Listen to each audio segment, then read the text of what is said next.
Hee Haw was not just a TV show, but a cultural phenomenon with hearty laughs, vibrant country music, and unforgettable comedic characters. Millions of viewers have been attached to the show for decades, but behind the bright spotlight lies a heartbreaking truth.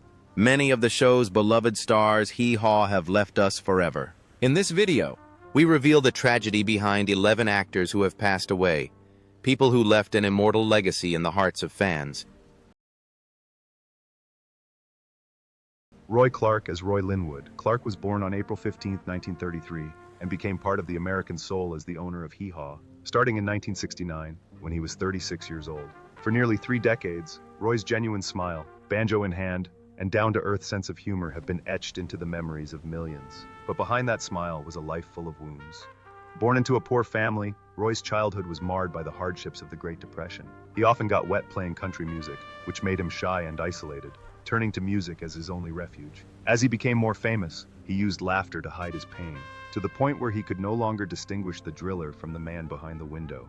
In 1957, Roy was murdered by his mentor Jimmy Dean for his habit of being late. The shock was like a bucket of cold water poured on his artistic dreams. Although it should have been a great lesson, his erratic temperament and rebellious attitude continued to alienate his peers in the years that followed. He quietly began drinking, which he said was to drown out the noise of his loneliness. By the late 1980s, his alcoholism had taken hold of him, damaging his relationships and forcing him to retreat to the applause of the stage. Roy's love life was equally troubled. His first marriage to Ruby Conley ended after only 3 years. Although his second marriage to Barbara Ruppert lasted until his death, their relationship suffered from emotional distance, fueled by fame and Roy's reaction to his feelings. His attempts to appear cheerful in public left him exhausted at home. He had 5 children, but their father was rarely present in their lives. On November 15, 2018, Roy Clark died at his home in Tulsa from complications of pneumonia at the age of 85. His true worth, $10 million, accumulated through decades of performances, television appearances, and endorsement deals, was never realized due to the loneliness he carried with him until the end of his life.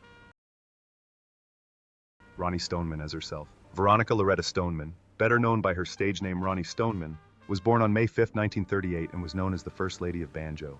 At the age of 31, she joined the Hee Haw cast, helping to define the comedic tone of the show as Ida Lee Nagger, a wife who mistreats her husband in a writing style that blends comedy and heartbreak.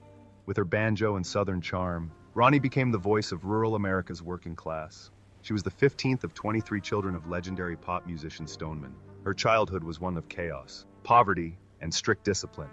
In a family where music was the key to survival, Ronnie was forced into training right away, deprived of a real childhood. His father's strict expectations made him feel like he was constantly fighting for his right to exist. Every laugh he brought to the audience came at the cost of the memories he was trying to preserve. Sleepless nights, days of aching fingers from intense rehearsals. After her father died in 1968, Ronnie tried to strike out on her own, but her career was a struggle. Despite her fame with Hee Haw, she lived in the shadow of her more famous male co-stars. Her early gigs, low pay, and the industry's quiet discrimination led to major bouts of depression. "I was paid in laughter, but life required my whole being," she once said. Later in life, Ronnie would accompany her sister Donna, the last surviving Stoneman sibling, to local parties. His health was failing, but he still smiled at everyone. Few knew that behind the stage makeup were scary faces behind windows and cold nights sleeping in cars because he couldn't afford a room. When he died on February 22, 2024, at the age of 85, his net worth was estimated at $1 million, a modest figure for someone who devoted more than 6 decades of his life to music and performance. Buck Owens, as well as himself, Elvis Edgar, Buck Owens Jr., was born on August 12, 1929, and became a major figure in American music when he started studying at Hee Haw in 1969, at the age of 40. With 21 milestones and a distinctive Bakersfield sound, Buck and his best friend Don Rich reshaped American music, but behind the aura of fame was a life of suffering, romance, and a wound that never healed. Buck lived with passion, but died slowly and alone. When Don Rich died suddenly in 1974, not only did he lose a musical companion, but, as Buck put it, the music of the era died in him. Creativity was destroyed, records lost their appeal, and although Hee Haw continued, Buck seemed like a ghost. He became unreliable, temperamental, and dropped out of several colleges.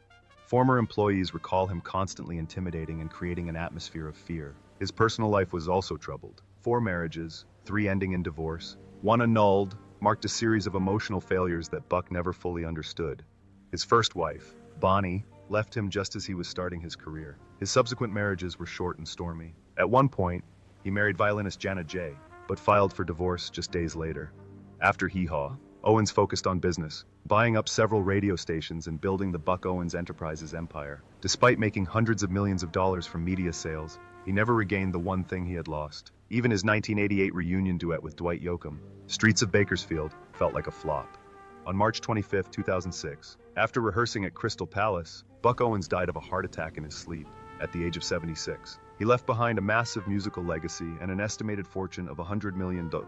Merle Haggard, born April 6, 1937, made several memorable appearances on Hee Haw in the 1970s when he was 30 years old. He wasn't playing a fictional character, he was playing himself, and that was enough. With his shocked face, his rebellious physique, and his voice that screamed and screamed, Merle exuded a kind of authenticity that couldn't be replicated in country music. His powerful words come from experience, from a man who has spent much of his life on the frontier, far from the boundaries of comfort or convention. But behind the lawyer's fame and mystique lies a childhood scarred by trauma and hardship. When Merle was just 9 years old, his father died suddenly. That loss shaped much of his life. His mother, distraught and weeping, became extremely strict. Merle, barefoot and angry, began running away from home as a teenager.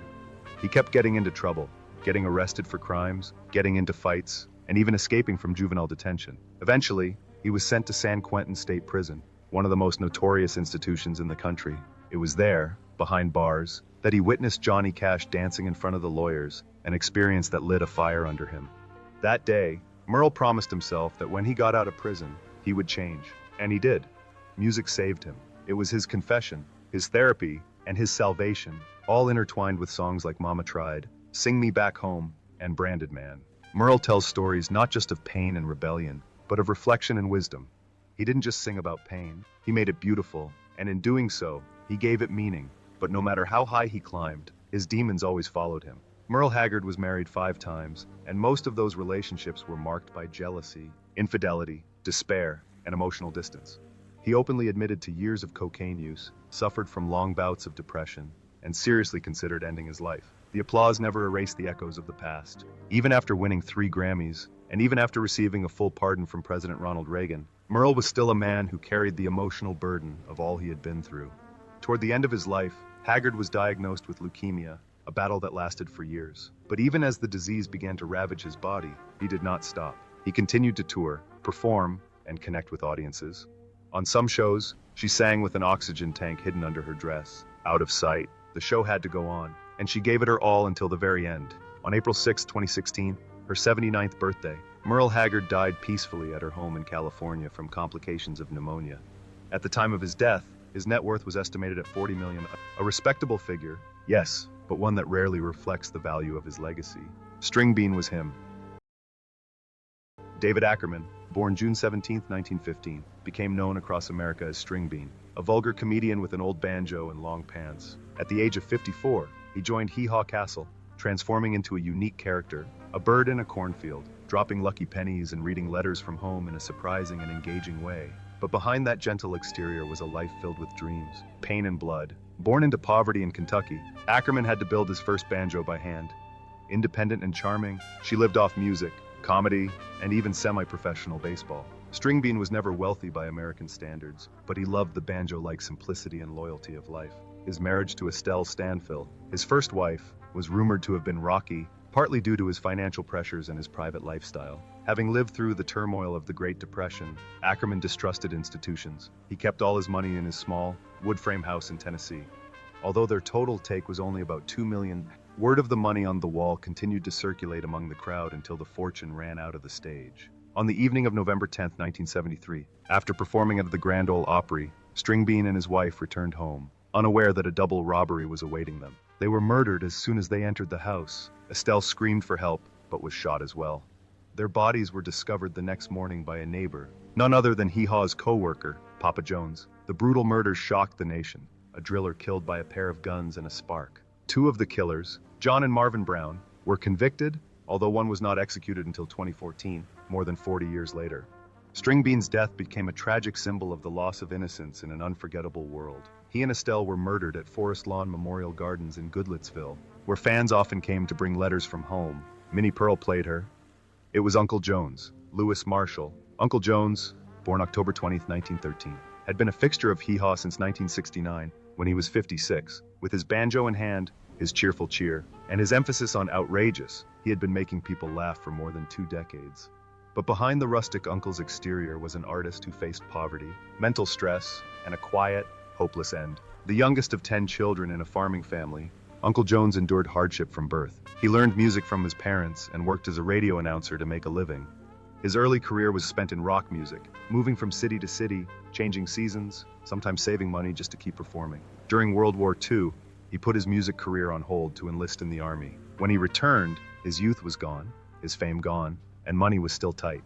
His off-stage temperament earned him the nickname Uncle at the age of 22. His marriage to fellow artist Ramona Riggins was a rare and wonderful one. They performed together for more than 30 years, but even that love faced pressures from health problems and financial worries. In later years, Jones became more withdrawn, appearing less frequently in public. He suffered from persistent health problems, high blood pressure, loss of vision, and occasional bouts of depression. A sad moment came in 1973, when he learned of the deaths of his friend David Stringbean Eicherman and Eicherman's wife. The injury devastated him. Not only did he become the main victim in the process, but he also suffered the loss of his chosen family. The shock left him quieter, tougher, and further removed from fame, despite his induction into the Hall of Fame. In January 1998, after his final performance at the Grand Opera House, his stage performance was interrupted for 2 sentences. More than a month later, on February 19th, he died at the age of 84 at a nursing home in Hermitage, Tennessee. His fortune at the time was estimated at $2 million, a modest sum for a lifetime of performing arts, even if he never became the star of a major opera. Archie Campbell was him. Archie Campbell was born on November 7, 1914. At the age of 55, he joined Hee Haw Castle as himself, a compassionate, desperate, and intelligent comedian whose classics included PFT, You Was Gone, Rindercella, and That's Bad, That's Good, becoming a fixture on the show for nearly 2 decades, helping to define Hee Haw's brand of rustic wit. But Campbell's life outside the spotlight was not all laughter. As a multi-talented artist, actor, musician, writer, and editor, he carried a creative burden that few people had ever seen.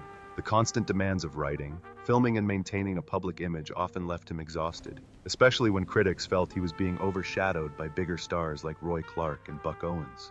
Campbell was quite private about his personal life. Some colleagues pointed to tensions between him and his wife due to his demanding work schedule, which kept him away from home for long periods of time.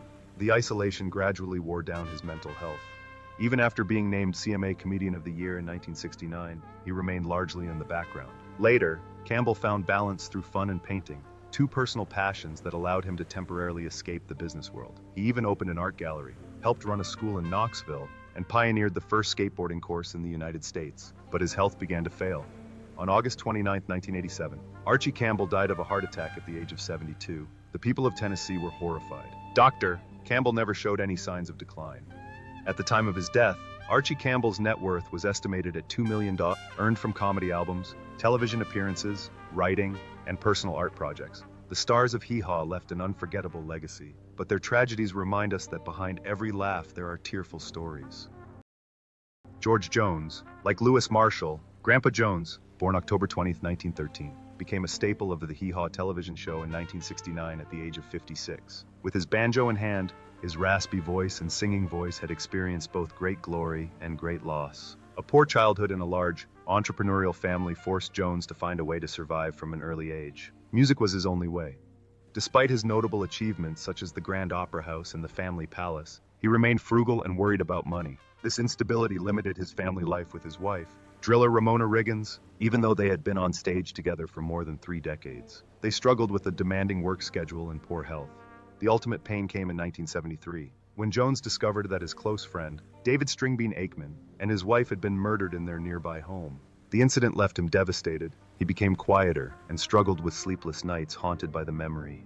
Jones lived at Ridgetop with his wife in his later years, but his age led to a series of health problems, including heart failure, high blood pressure, and signs of dementia. After his final performance at the Grand Opera House in January 1998, he missed 2 consecutive performances. Despite medical efforts, he died just weeks later, on the evening of February 19th, at McKendree Village Hospital in his nursing home, at the age of 84. At the time of her death, Jones's goal was about $2 million, a small sum compared to the rich artistic legacy she left behind. Tammy Wynette, as herself. Tammy Wynette, born May 5, 1942, was honored with a guest role in the play Hee Haw. When she was 27 years old, playing herself, a national singer who conquered audiences with her emotional and profound melodies. Her life story is one of tragedy, poetry, and unexpected challenges. Born a poor girl picking cotton in Mississippi, Tammy pursued her musical dreams, teaching herself piano by ear and singing hymns to support her children.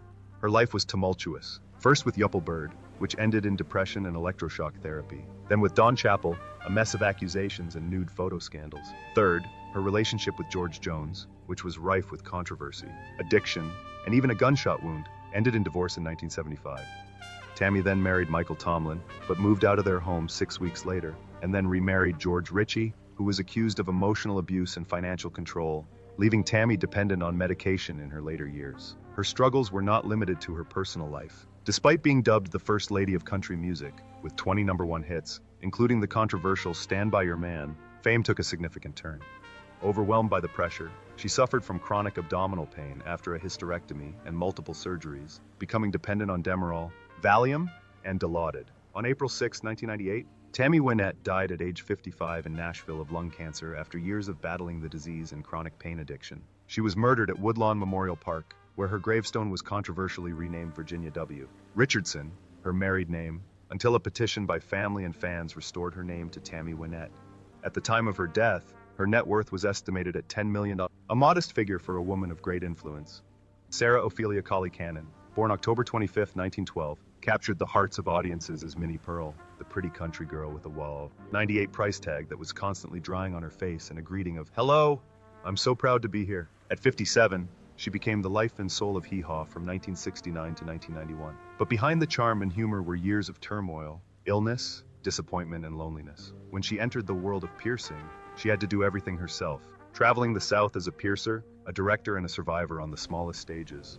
Her first public appearance came in the 1960s, when she lent her name to the Minnie Pearl chain of stores. Although she had no involvement in managing the chain, a financial and business scandal destroyed her reputation. Caught in investigations and convicted, she spent years feeling humiliated and betrayed. Her marriage to Henry Cannon, a former pilot who later became her manager and business partner, seemed stable, but quiet cracks began to appear over time. After decades together, what remained between them was distance and loneliness. With no children, she gave it all, but that devotion came at a cost. Her greatest pain came in the early 1990s when Minnie was diagnosed with breast cancer. Chemotherapy, radiation, and a mastectomy devastated her both physically and mentally. However, with extraordinary determination, she became a brave angel in the fight against cancer. She was an advocate for a cancer center that later bore her name and expanded across the United States and the United Kingdom. During this time, she lived off an estimated net worth of $5 million. In June 1991, a bout of depression ended her piercing career. She spent her final years in a nursing home in Nashville, visited by friends and younger artists, but eventually it all passed. On March 4, 1996, she died at the age of 83 after another incident. Junior Samples was himself. Born Alvin Samples, Jr., on August 10, 1926, he became a stand-up comedy sensation on Hee Haw, starting in 1969, when he was 43 years old. Playing himself as a bus salesman, then a car salesman, he brought laughter to millions of people for 14 years. But behind that laughter was an extremely difficult life. Junior, who only completed the 6th grade, grew up in poverty, working as a carpenter and racing cars to make ends meet. His big break came from an exaggerated story about falling into a giant fish, which made him a radio sensation. However, his immediate fame left him struggling to manage both his public image and his family life. He struggled with severe alcoholism, which led to frequent arguments, heartache, and loneliness. Although he had 5 children with his wife, Grace Bolton, their family relationship was often strained. He missed important moments in his children's lives, a fact that haunted him deeply, even as he maintained a cheerful demeanor on television. Despite his on-screen popularity, Junior was very conscious of his background and his weight, which reached nearly 400 pounds. That weight, combined with unhealthy habits, contributed to the heart attack that killed him on November 13, 1983, at the age of 57. His death shocked the Southern entertainment world, and his funeral, presided over by a close friend, Reverend Douglas Collins, drew hundreds of mourners. At the time of his death, Junior Samples' net worth was only about $1 million, a modest figure given his vast influence. One of the most defining figures in country music was Loretta Lynn. Born on April 14, 1932, Loretta Lynn began appearing on Hee Haw in the early 1970s and, well into her 40s, established herself as a daring country singer, delivering honest songs based on real life. Behind the glamour was a life of tears. Born into poverty in Kentucky's Cabbage Patch, Loretta married at 15 and became a mother at 16. Her 50-year marriage to Oliver Doolittle Lynn was a tumultuous mix of love, infidelity, violence, and alcoholism. Doolittle was often trusting and sometimes abusive, but he also bought her first guitar and kept it as a showpiece. Fame came early, but it did nothing to ease her pain. She lost 2 children, one in an accident, the other to drug addiction. That sadness followed Loretta throughout her life, and her music became more honest and sad because of it. Songs like A Cabbage Miner's Daughter, You Ain't Woman Enough, and Don't Come Home a-Drinkin' are more than just songs. They are cries for help and stepping stones for women who have been silenced. In 2017, Loretta suffered a serious injury, then a broken leg, in a fall. Although she was no longer able to perform on stage, she continued to release music and publish books. On October 4, 2022, Loretta Lynn passed away peacefully in her sleep at her home in Hurricane Mills, Tennessee, at the age of 90. Her current net worth is estimated at $65 million.